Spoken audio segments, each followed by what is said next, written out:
There's a known story about Rebbe Shimon Bar Yochai.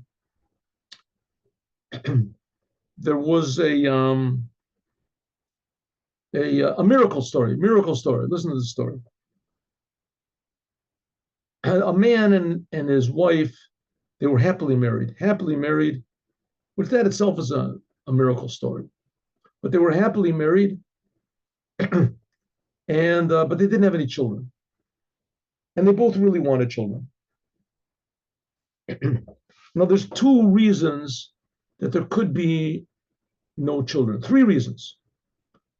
Either it's a problem from the wife, or it's a problem, a physical problem, or from the husband, or somehow whether the match is just not good. For some reason, they just together they can't have children. She gets a new husband, or he gets a new wife, they can have children. In any case, the law in Judaism is that it's so important to have children. It's the first commandment, basically, to have children. And having children is so tremendously important, not just in Judaism, but in life, in reality. It's most.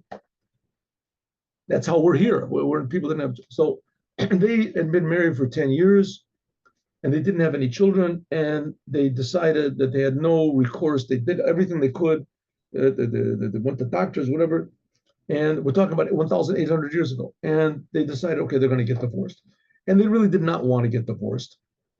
But so they went to Rebbe Shimon Bar Yochai, and they asked him what to do. So he said, good idea. You should get divorced.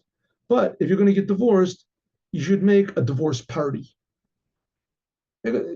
Everything you do should be happy in life. And divorce is not a good thing. But on the other hand, the reason you're getting divorced is for a good reason, right? You want to have children in the world. And, thank God you're getting divorced on good terms. There's people that get divorced on, with arguments and with, court cases. And you're getting divorced on good terms. So make a party. So I'll take you both separately and I'll educate and I'll instruct you how to make the party. So he tells the husband, certain things, how to make a divorce bill and etc. like that. And the same thing with the wife. And and that's it. They get divorced.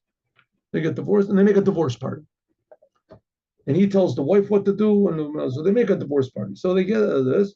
Everybody comes, a strange thing, but the music playing and there's a. So the husband says, Rabbi Shimon told me that we should get divorced. It's a good thing, and that a big blessing will come out of it. And he instructed me I would like to make a toast, to my wife. He makes a toast, and I would like to make a toast to my wife's parents, and a toast to our future. Makes a toast. And now the wife stands up. She says, I would also like to make a toast to my husband, and you should also drink. The husband drinks. I'd like to make a toast to my husband's parents and to our future and to our future children and to our future home and to our future spouses, right? To my future husband and to his future wife and to a beautiful future, and that his children should get married. Let's make a toast to their husbands and wives. He makes after he made about 50 toasts, so our husband is just like totaled. He's just totally out of it, unconscious, on the table, under the table, and that's it. They make the blessing after me. So he wakes up, doesn't know how long, a day, 2 days, and I'm sorry, I left one thing out. And she says, I would like to bless you. And he's totally knocked out drunk. And he says, just to show my love and my appreciation for my wife for all of these wonderful things, Rebbe Shimon suggested that I should tell you that you can take anything from the house that you want. You want to take the safe. You want to take the keys to the house. You can take anything, my bank account, any one thing that you want, you can take. And with that, he fell unconscious under the table. That was it.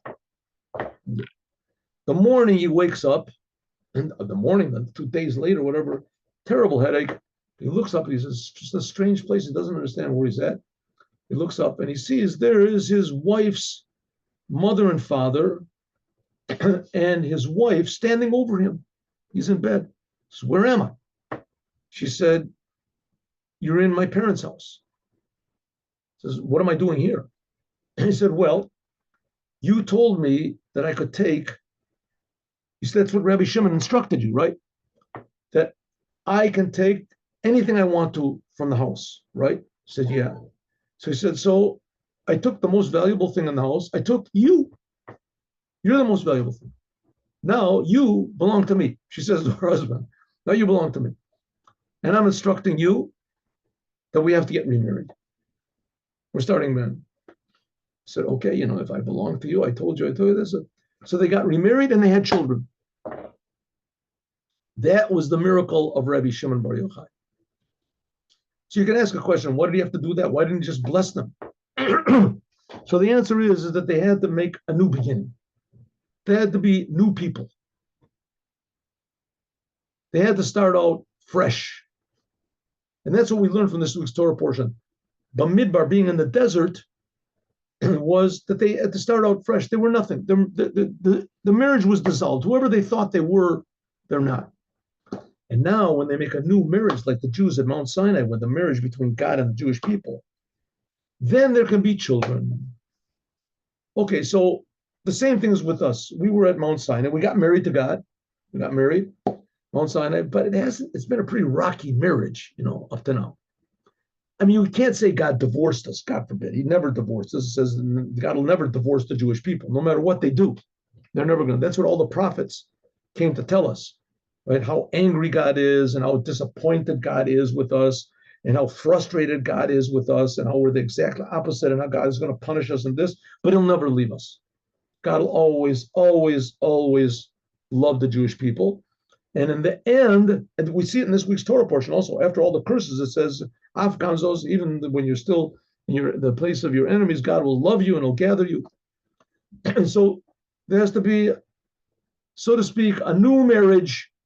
And that's what Rebbe Shimon brought into the world. That's what Chassidut brought into the world, a new marriage. And we'll have, God willing, a new children, which will be the Geula Amitit V'Shlema. All the children of Hashem will come back to the land of Israel with the third temple, with the Rebbe Melech HaMashiach together now. Have a good day with Mashiach now, and tomorrow, God willing, we'll have a class at 8:15. Thank you so much. Here we go. Let's finish. Thank you. Thank you.